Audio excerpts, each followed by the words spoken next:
back to my channel. My name is Zoe, and if you have been here before, you know that I talk about a variety of things. Basically anything that just is on my mind or that I spend a lot of time with, I might talk about. And today I want to talk a little bit about the homeschool curriculum 5 in a row. And I have an older version, but I have 5 in a row, volume 1. I think there are 4 numbered volumes, and then there's before 5 in a row, which I also have, and there's more before 5 in a row, and maybe beyond 5 in a row. The 4 numbered versions are designed for ages 4 through 8, and before 5 in a row is for 2 to 4. So I bought before 5 in a row because I have a 4-year-old, and originally I was just using it with her and it worked just fine. But then when we started homeschooling and I had all 3 of my kids home, before 5 in a row wasn't challenging enough and interesting enough for all 3 of my kids. So I have mostly stopped using that. I will probably use it a little bit in the future, but build on it even more. So I really do like 5 in a row, but I don't agree with the assessment that it is an all-in-one curriculum and it's open and go. I don't agree with that. Part of that is because when you open it up, it is not divided into days or activities or even lengths of time. It is literally just kind of an outline, like here's a topic in the book, here's something you can talk about, maybe something you can do. It doesn't go very in depth.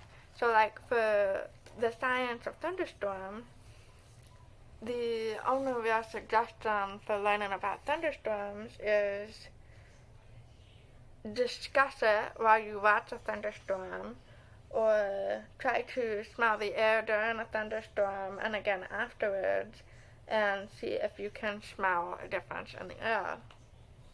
It also gives a very short description of what a thunderstorm is, but to me this is kind of boring and it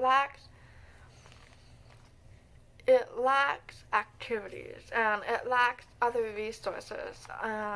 What I do when I use 5 in a row is I say, okay, here's a topic to talk about, and I do a deep dive. Like I check YouTube, I check my libraries, I check Pinterest, and I will pull out a craft that we can do. I'll pull out any books that are relevant. I will pull out whatever I can find on YouTube that is meant for kids, preferably with captions. I don't enjoy watching videos with my kids that aren't captioned, and so I can't understand it. I like to know what they're learning so that if there's something that maybe I disagree with or that doesn't seem right, I can either correct that, or we can discuss it, or we can look into it more.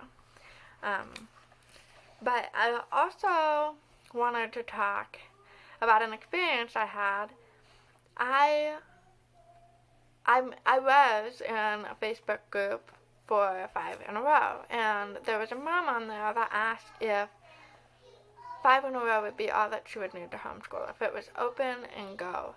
And I said, no, not really. It's kind of boring, and it kind of lacks a little bit if you're just wanting to open and go. Really, it depends on the age of your kids. If your kids are younger, this is probably fine. But if they're older and they're very interested in learning, or even if they're younger and they want to know more about it, this is not going to be an all-in-one curriculum. But when I posted that, not too long after, I got a message from one of the admins saying that they were going to delete my post because they didn't want to discourage any new mamas out there that were wanting to use it, and that 99% of moms would disagree with me and they would say that it is an all-in-one curriculum, and it is a great curriculum. I'm not saying it's not a great curriculum. I love it. I use it. I will continue to use it. I will probably buy volume 2 and volume 3 for as long as we're continuing the homeschool. But I disagree with that particular assessment that it is all that you need. It is not all that you need, in my opinion. I love to take the ideas in here, take the insights in here, and I love to take it deeper and learn more about it. But that experience really made me realize that a lot of the information that I take in is filtered, and it's filtered so that it's the way that people want me to see something. So, is it really 99% of moms that would agree with me? Or is it 99% of the people whose opinions they allowed to come to light? Because my opinion was deleted because it didn't match what they wanted people to believe about the curriculum. And in a way, I understand it because you're trying to promote something, but also it's not like I was saying I hate this curriculum. I just happen to use it, and I think it's best used in a different way. So it really made me wonder how much of the information where I see that all these people like it, how many people disagree that I will never know because it wasn't deemed appropriate for where the opinion was given. So that gave me something to think about. Information is it's so hard to judge information that we get in because we don't know. And a lot of people in that group will never ever know that I suggested that it is better if you find things to go along with it. And there's nothing I can do about that, and that's okay. But it makes me think.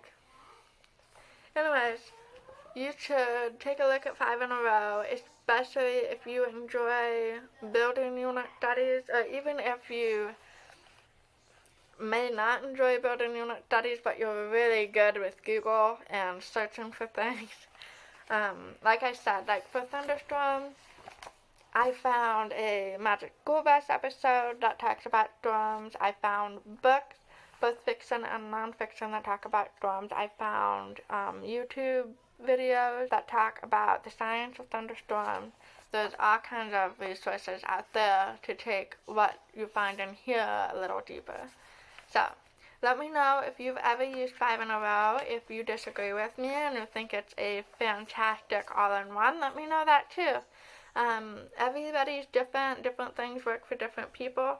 For me, this is a fantastic resource for building unit studies and getting me started on topics, and I love diving into literature and finding good quality literature that initiates conversations and discussions and learning. So let me know what you think, and I will see you next time.